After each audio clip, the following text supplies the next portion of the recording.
autre savoir-faire ancestral, celui des girouettiers. Ces artisans qui dessinent, découpent, façonnent les girouettes qu'on admire ensuite sur les églises, mais aussi de plus en plus sur les maisons de campagne ou sur certains restaurants, vous allez le voir. Vous allez découvrir un tout jeune homme. Il a des doigts d'or à Coudray-Macquart, près de Saumur. Il a accueilli Marine Giraud et Xavier Baumel dans son antre un peu magique. Son atelier ressemble à un théâtre d'ombres chinoises. Partout, des silhouettes de créatures, d'animaux, de personnages qu'il a créés de toutes pièces. Pourtant, Baptiste n'est pas un artiste, mais un artisan.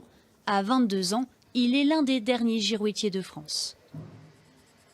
C'est un métier qui a été transmis de génération en génération, mais qui n'a ni études, ni diplôme, ni quoi que ce soit pour l'apprendre. Ça s'apprend ici en atelier sur le tas. C'est une petite fierté de me dire j'ai un métier qui malheureusement peut se perdre, mais grâce à moi, pour l'instant, ça perdure. Il fabrique ainsi des girouettes qui viendront orner les toits d'habitations, d'églises, de monuments. Aujourd'hui, il crée celle d'un restaurant. Le client a le choix entre le zinc et le cuivre.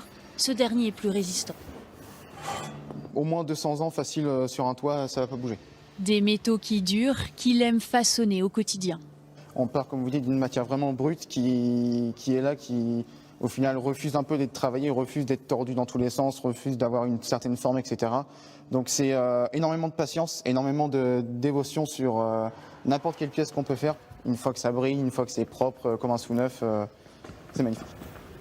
Il colle ensuite son dessin comme un calque sur la plaque de métal. Puis il faut régler la machine. Baptiste le fait à l'oreille. Là commence un petit jeu de musique. Il faut que je me guide au son de la lame.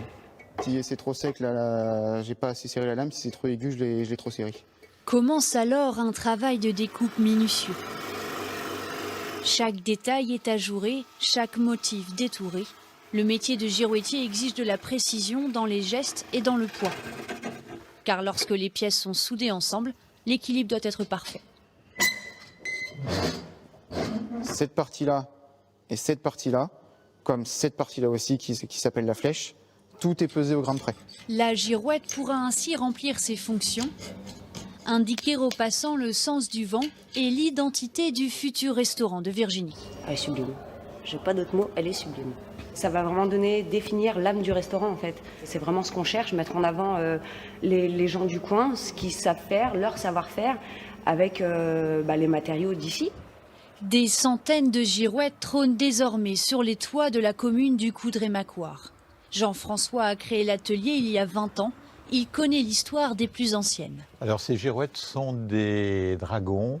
Les gens ne savaient pas lire à cette époque-là. Et quand ils arrivaient dans une propriété, ils savaient si elle était royale ou seigneuriale. Les girouettes ont traversé l'histoire et sont devenues des éléments de notre patrimoine. Elles ont été royales jusqu'au IXe siècle. Au IXe siècle, c'était autorisé aux seigneurs. Elle a été interdite par le roi au petit peuple et aux manants au XIVe siècle. Et l'abolition du privilège de la girouette ne date que de la Révolution. L'œuvre de Baptiste est prête. Elle peut être installée sur le toit du restaurant. Une de plus dans le ciel du Coudray-Macquart qui aspire à devenir le village aux 1000 girouettes.